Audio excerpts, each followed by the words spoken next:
A new patch, which means it's a new time for Prydwen to cope out in their tier list yet again. So let's go ahead and take a look at the new tier list today, guys. It was just updated with the release of Hyacine. We can see there's a change log here where we mentioned Hyacine, Casterus, Blade, Locha, Adventurine, Argenti Jade, Boothill, Fushuan, Bailu, Japard, and I guess that was before, which is Anaxa. So first things first, guys, I just want to give a quick little glance over this list here to see what we're cooking with here.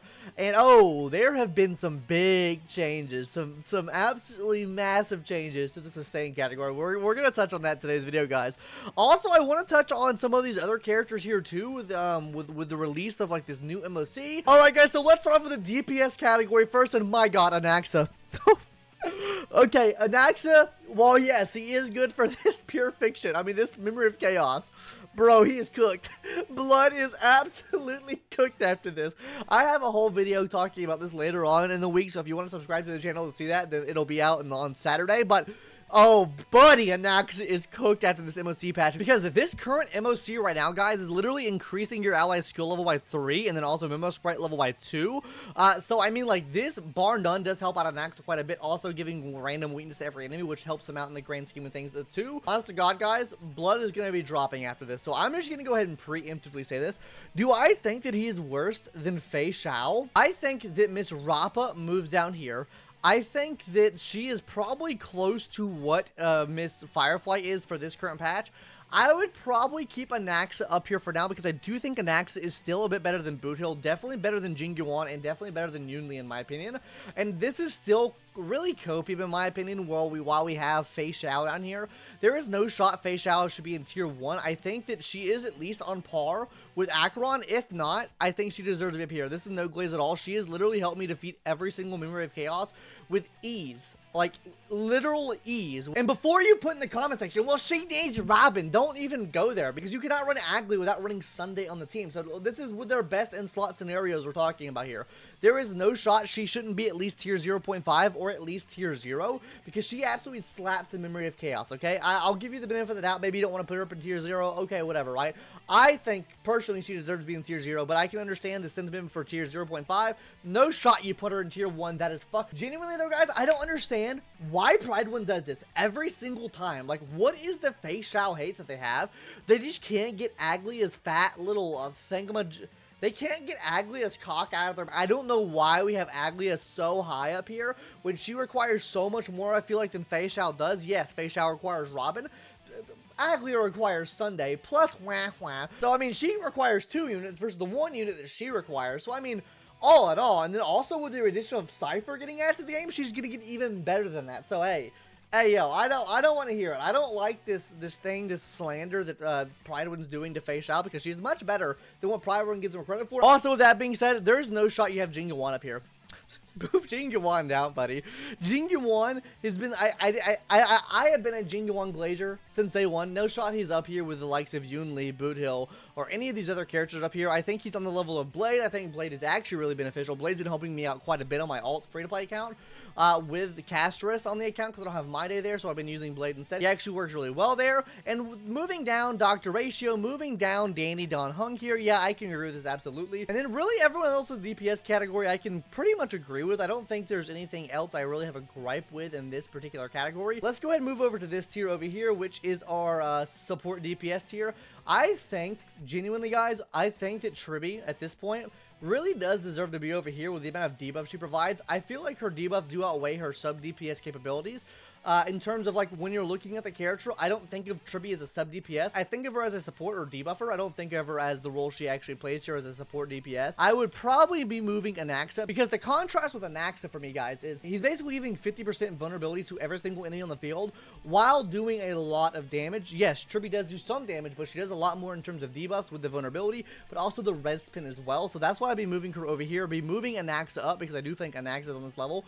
There is no shot that Prydwen keeps coping out and putting these two fucks on the same level as Anaxa.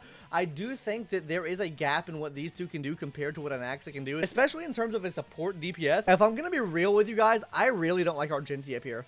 I think Argenti probably goes at least into this category here, because I do think he's on par with what Herta is, or maybe even Serval is on that V Herta team.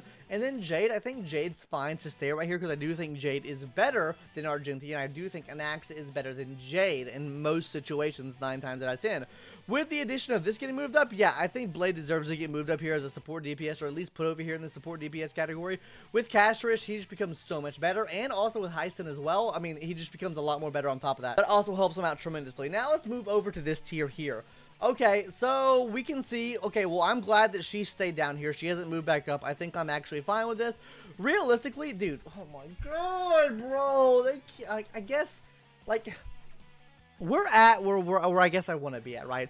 I've always made the argument that I don't think that Sunday is 2 tiers above what they give Sparkle here. But I do agree with this ranking terminology that, hey, better. But dude, I hate it to the die. Bro, move her ass down. Every single time I can, I'm taking shots at this bitch. Her E1 is so fucked. I fucking hate her. I have grown to hate her. Fuck your RNG. Get that shit out of here, bro. Send your ass to the fucking Shadow Realm. I would prefer to have Silver Wolf on my team than I would prefer to have Bronya on my team. Genuinely, with this right here, I think this is pretty accurate. If I were to give this a real rating, though, guys, I would probably prefer to have Silver Wolf on my team over Bronya on my team, so I'll probably be moving Silverwolf up here. I'll be moving Missy Moo to down here. And to root this kind of in reality here, I do think the overall debuff that Silverwolf provides, like the defense down, the res pin, and everything like that, is actually more beneficial in this current game state than the damage bonus and attack bonus that Bronya does provide. Because so many of these new characters, like Anaxa, Castris, Maide, Aglia, they already give themselves so many of those beginning multipliers in the damage formula that really these kind of become obsolete in my opinion, and this is where like defense shred respin becomes so much stronger, and for that reason move her up. Now yes, I get the type changing is kind of obsolete, but still with that, I do think that she overall does deserve to be up here a little bit better than what Bronya is able to do in my opinion in this current game state. Now on to the sustain category. Oh my god, Aventurine mains. Aventurine mains, it is up for you. Oh my god, I'm one of them too, but god damn, bro. He does deserve to move down. 100%. I don't know if you guys have done the new MOC. The new MOC absolutely fucks this man's asshole, okay? He fucking rams that shit, gouges it out, purges it open, okay? Whatever the Doomsday boss, I don't know, the Castris boss, bro, it's up for him. There is no shot in hell that he actually works there, right? So, for that reason, move his ass to the fucking Shadow Realm. Honestly, healers at the top of the list, I can see it. I mean, like, this is a very healer-centric meta right now with healing and stuff like that, especially with the Castris boss, having Castris in the game too, obviously, and then energy as well. So, I mean, they're kind of hitting all nodes here. She has multiple attacks, so she helps out with face out teams, also break teams as well, and then can just really help out with overhealing of the team for Castris, right? All these characters provide you overhealing, which then in turn help out Castris, Maide, and everything like that, and then also in turn, you have characters like Hua here that really help out the likes of Aglia, or even, the Herta here in situations. I guess Maide as well in terms of energy, right? And then you have Lingshaw, which obviously does a lot of attacks, helps your break teams out, and then obviously the new Hyacine here, guys. Fucking love her, guys. Honestly, what is this little tag they put there? My thing's too blurry to see what tag they put there for her. They said SP unfriendly. Actually, do you guys agree with her being SP unfriendly? I feel like for the most part, I'm just using basic with her, and I think it's fine. I don't think you have to use skill every single turn. Like, sure, getting the ult up optimal. I don't feel like she's necessarily SP unfriendly. I feel like if you wanted to run her SP positive, you just lose some of the DPS aspect. Which, is that not fine to lose DPS aspect? I mean, like, if we're considering SP unfriendliness, I would probably say Hua is more SP unfriendly here. But on top of this though, guys, we also had the move down of, oh my god, Fu Shuai got moved down. Dude, I've been saying it, bro! She is washed! Oh my god, you guys probably don't know, but I watched this one video. I don't know, it was by some guy that said like the top 5 future-proof units, and so they put fucking Fu Shuai on that motherfucker, bro. It came out a few months ago. I said they are out of their fucking mind for putting Fushu on there, and look where she's at now. Move the fuck down, bro. I only agree with Prydwen's tier list when it benefits my agenda, okay, guys? So yeah, her getting moved down, absolutely agree with that. Really, like, you don't, like, what team do you really use her in? Genuinely, I guess she, I mean, technically, I guess she could get a little bit better with Castris, right? You're taking less damage overall, which definitely negatively affects your Castris, but the crit rate's nice. And then also the max HP increase is nice for especially for like my day teams and stuff like that. But overall, I do see you're having a downward trend there. Oh, Bailu, and then oh, Gepard. Yeah, it's kind of cooked. Though I will say, I do think that probably Japard on the same level as Bailu and Lynx. I don't think that he deserves to get moved down so fucking far or get dropped off the map so quickly there. But overall, I mean, this is a pretty agreeable tier list. I mean, well, I say that. We did have to make a lot of tinkering here.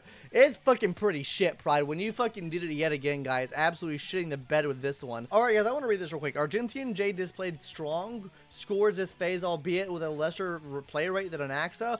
Still, it remains tier 0.5 for now. And AXA will continue to find himself between tiers for now, being stronger than tier 0.5, but not as universal as Trippy. Okay, I understand universality, but on the same note there, like I said, I wouldn't have Trippy even in this tier, because I consider more of a support than she is a sub DPS. Let me know your thoughts in the comment section down below, guys. Did Prydwen cook? Did Prydwen cope? I want to hear what your guys' thoughts are. Did I cook? Did I cope? I don't know. Subscribe to the channel if you haven't already. I'll see you in the next one, guys, and yeah, bye.